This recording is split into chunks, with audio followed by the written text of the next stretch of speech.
Absolutely, Lena. It was a pretty stark statement by Mark Hancock, CUPE's national president, who spoke to reporters over the noon hour.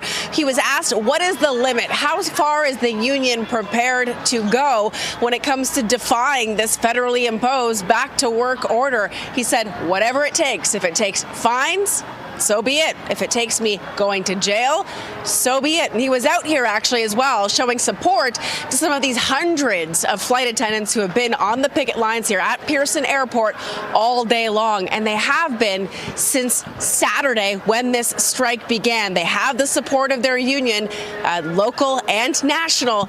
And the national president also coming here to the picket line earlier this afternoon, telling them, hey, I've heard some of you are nervous. There has been some nerves about potential job losses, but we are behind you. We will protect you, and we're here to make sure that you will get a fair collective agreement. Here's more from CUPE's national president. We're going to stay strong. We're going to stay committed to making sure that those workers can do the job that they love doing and actually be able to afford a roof over their heads, to afford caring for their families. And if it means folks like me going to jail, then so be it. If it means our union being fined, then so be it. We're looking for a solution here. Our members want a solution here, but that solution has to be found at a bargaining table. Fines and jail are not just things Mark Hancock is saying. There are very real possibilities as consequences for defying this federal order to get back to work. Hundreds of thousands of dollars in fines, actually, to the union. He said this is not how we want to spend the cash of our workers, but if that's what we need to do to continue standing by them to make sure that they are paid for their work and paid in a way that helps them provide for their families and put a roof over their heads, then so be it. As for the airline, I mean, Air Canada has called this strike illegal. The CEO, who spoke to our sister station, BNN, says he is disappointed that the union has continued with this strike, even though they were mandated back to work.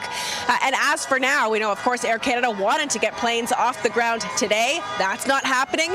Their goal now is to get planes off the ground tomorrow by 4 p.m. and they're slated to hopefully make a decision by later on tonight to help keep passengers who have been very impacted by this in the know. And so here's a bit of what we heard from Air Canada's CEO. Well, we would love to end it. And just to give you a high-level view of what our proposal is, because we've been public with our proposal. We issued a document on the 14th, just a couple of days ago. We have an overall total compensation proposal of roughly 40% over 4 years. And we think that is excellent. That will result in our flight attendants being the best compensated flight attendants in Canada, bar none. And that's something we had always committed to. And so that was our last offer at approximately 40% over 4 years. So, and that's, a lot of that's wages and some of that are benefits and other important aspects. As for what's happening at the negotiating table, well, nothing. Actually, the two sides haven't met, Lena and Andrew, since Friday. No more talks scheduled, at least that we know of at this point. As for the 500,000 Air Canada customers who have been impacted and had their flights canceled, some of them stranded here at Pearson for days, the union leadership apologizing to Canadians, saying, look, our beef essentially is not with you, it's with our employer. And unfortunately, we understand that there's 500,000 people who had plans to be with their families, go on final summer vacations, get home, get to where they need to go. But we're out here fighting for these flight attendants, and so they'll remain on the picket lines until told otherwise.